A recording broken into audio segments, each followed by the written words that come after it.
All right, so it's 7:30 in the morning, right?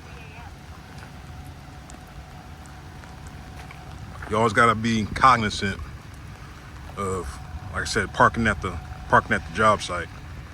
All right. I had my alarm set for 5 o'clock. I was up about 4:30. About 4:45, 4:50, gate opens. All right. So, not thinking of nothing. Guy opens the gate. I turn my lights on. I was already up. But he comes back and says, "Hey, it's gonna be the second and last time that y'all park here at this gate." I was like, "Yes, sir." So just you be cordial, play stupid, and whatever's gonna happen is gonna happen. All right. So I'm gonna make sure I send back a message to let they can put in the notes that you cannot park here. All right. Like I said, no harm, no foul. 9 times out of 10, you won't come back to the same place. And if you do, you'll know not to park here. You'll go ahead and stop somewhere else. All right. So the guy gets here. "Hey man, you're a little early. My guy don't get here till 8 o'clock. Your appointment's for 9. You're supposed to come in 30 minutes out." So yeah, I know I talked to the guy at the gate. He had said something to me. But like I say, them are the choices that you make. Those are the choices that you make. It's better to ask for forgiveness than permission. That's just too easy. That's how I feel about that. Okay. Some people won't agree with me in the comments, but you gotta do what you gotta do when you're on e-logs. You gotta do what you gotta do to maximize your time. So if I would have not, got here until 9 o'clock, my clock has already started. All right. That's why these e-logs are just crazy. Your time's already started. And of course, once I got out the truck, I want to start taking the straps off. It started raining. Now, if I would have started about, I guess, probably about 30 minutes prior to, once I pulled into the gate, and if I would have pulled in, wouldn't have been no problems. I would have been dry. Straps would have been dry. But, it is what it is, man. It is what it is. So, while we're waiting, just make a little video right quick. Like I said, make sure you have good boots. All right. My boots are wet, but my feet are not wet. Get your good raincoat. All right. Me personally, I wear Carhartt. That's just my personal preference. That's my, it's tougher, it's more expensive, but it lasts for me. All right. I ought to get a damn endorsement with these guys because I always wear all their stuff.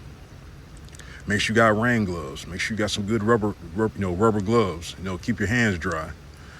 In the summertime, it's not that bad, but when the wintertime, you get wet hands, you get miserable. You get really, really freaking miserable. All right. Like I said, I should have waited to put my damn pants on. I could have wore my pants I had on yesterday and changed again.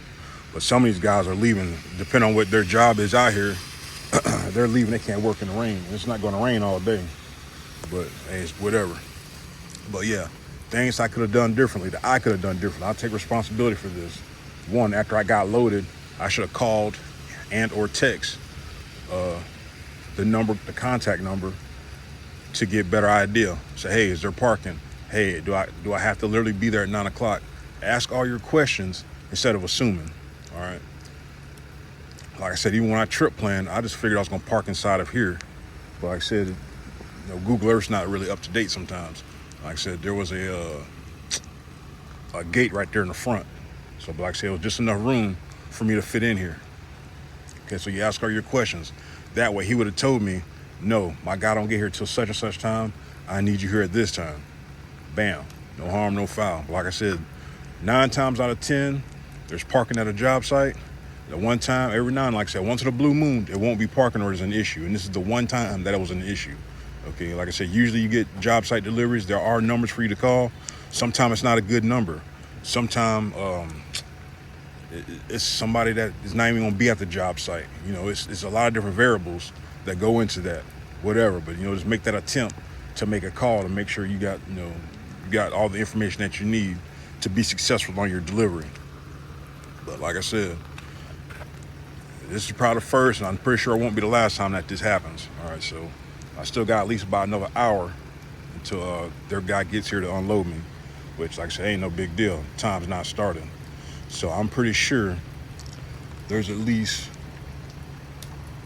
probably one more truck, maybe. Probably one more truck. Like I said, they're hours from 7 to 2. Of course, I got here, first thing, not thinking nothing of it. Like I said, there's always going to be that thing that happens, where,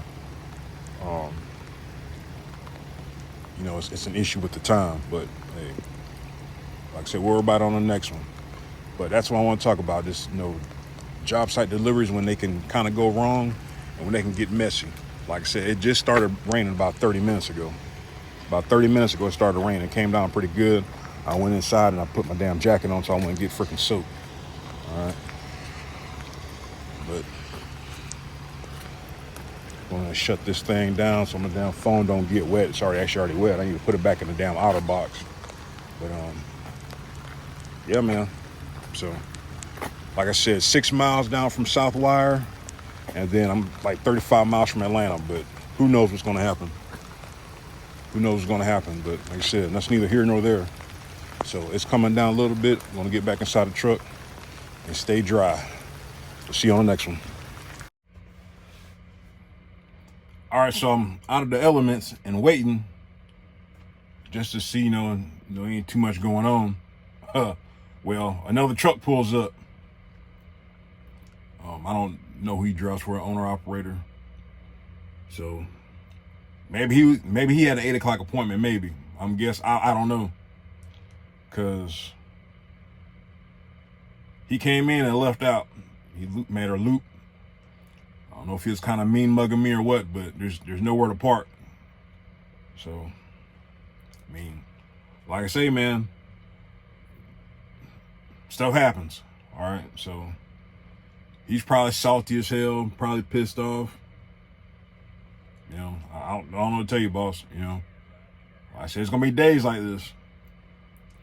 Now, usually, like I said, folks come to work early, they get to work, and they're ready to do their thing. Not here, but like I said, sometimes, hey, they got timelines for a reason. Like I said, it's probably the first time in a long time that I had a problem at a job site of being too early. Because usually, I guess depending on who the shipper is too. Like I said, you can just look at the hours and tell, how many trucks are going to be approximately, and something else. But either or, man, just get me unloaded and I'm gonna get out of here. And I'm going about my business. Like I said, I'm pretty sure he was mean mugging me on the way out. But, I mean, it happens, man. It's going to happen to you. It's going to happen to me. You get somewhere and you may or may not get loaded, because somebody's in line or however they do it. And just, I don't know, So, I don't know, man, but yeah, it's going to rain most of this morning. But, so all I can do is shrug my shoulders. So we'll see how long it takes to get unloaded and whenever the guy gets here. Because he said about 8 o'clock. So it's going to take him probably a good 30 minutes to an hour to unload me. So we're going to see how long this takes. I'm not the plumber, but the plumber man's son. I'll lay the pipe till the plumber man come. All right, so couldn't get an upload video. I got to get better. I'm slacking on that. But made it to Florida. Got about 60 miles left, and it's pretty neat. I hadn't been to that place in about 3 years. When I first started, I remember that place after I pulled up. They let you do your bellies. Put 2 bellies, 3 straps, alternate your straps so they don't pull one side, wanted to pull against each other. And they smoke tarp before, if you know how a smoke tarp, so it's pretty neat. It's all the same thing. There's another TMC truck, he got loaded before me. He's going to the same place. And they don't have parking, or I didn't bother to look. It said it didn't have parking. I pulled it up on Google. I couldn't see anything, so I didn't bother even worry about it. So I'm more than close enough. I'll leave early, get there first thing, get unloaded, and leave out. Hopefully I get something heading back in Jacksonville. But like I said, when you think you know, you don't know, because I had to drive 100 miles to go pick this up. Even though there's other stuff that was closer, they might have not had directional freight. And when you got to get home on the weekend, or you got to be in a certain place, you need directional freight. But I got dispatched rather quickly. I think I got dispatched, doggone, after I went to the truck stop and filled up. I think by the time I filled up and I was getting ready to park, I got dispatched. So it wasn't too bad. So the last 2 videos that uploaded, they're not in order. So I mean, they're dated correctly, but the last one that just uploaded, it took freaking forever to upload for whatever reason. So those last 2 videos are not in order. But today was a good day though, like I said. This is the only bad thing you gotta worry about when you're at a damn rest area that's right there off the road. There's the interstate. It's gonna be a lot of road noise.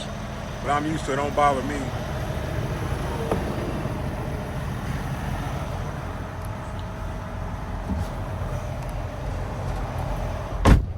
But yeah, it don't bother me. So once I get my neighbor, I'm gonna put my visor up. I'm gonna wait. I just got a damn nerve about doing that. Remember, whenever you park for the night, I think I always talked about it in other videos, make sure you walk around your trailer.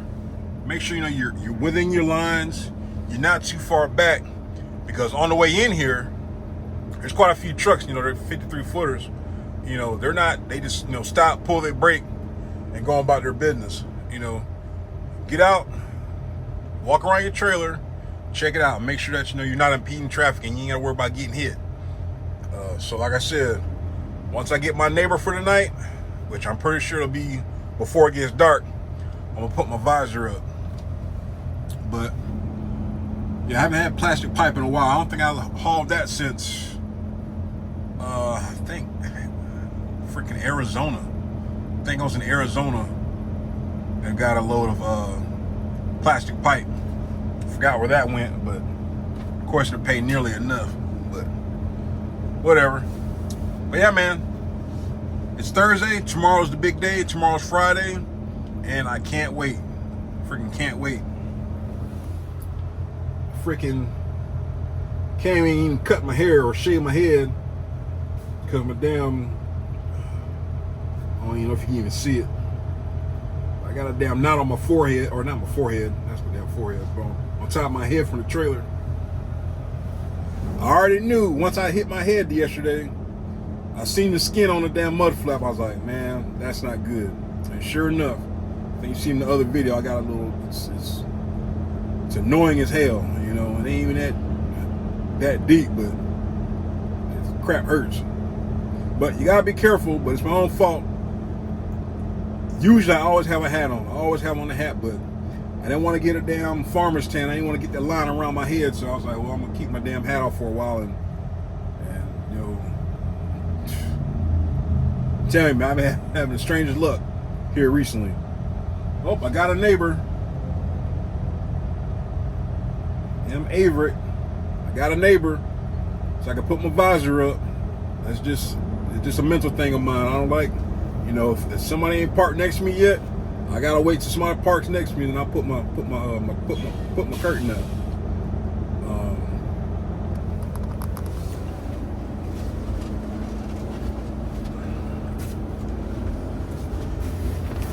So everybody has a Peterbilt 579. This is the best thing to buy. Heat shield. All right. They're different prices, depending on where you buy it at, but it fits in your window. All right, so yes, it's 3 pieces. I think I paid $60, $60 or $70, which is more than a fair price. All right, like I said, depending on where you get it from, could be more, could be less. But you put that up, like I said, it fits the windows, it keeps the heat out, it works good in the wintertime too. Keeps the cold out. But it's more to have more space in your truck instead of just, closing off your curtain. You have way more space when you put up the heat shield. So you can, it's almost like a studio apartment compared to a trailer. And there's nothing wrong with a trailer. I've stayed in a trailer before. I'm not too, so don't get it twisted. I've stayed in a trailer before. All right, I'm just Use that as an example. You know, this is a little bit bigger, you know, when you put these up. But, all right, enough of the rambling. We'll see you in the morning, truck buddies.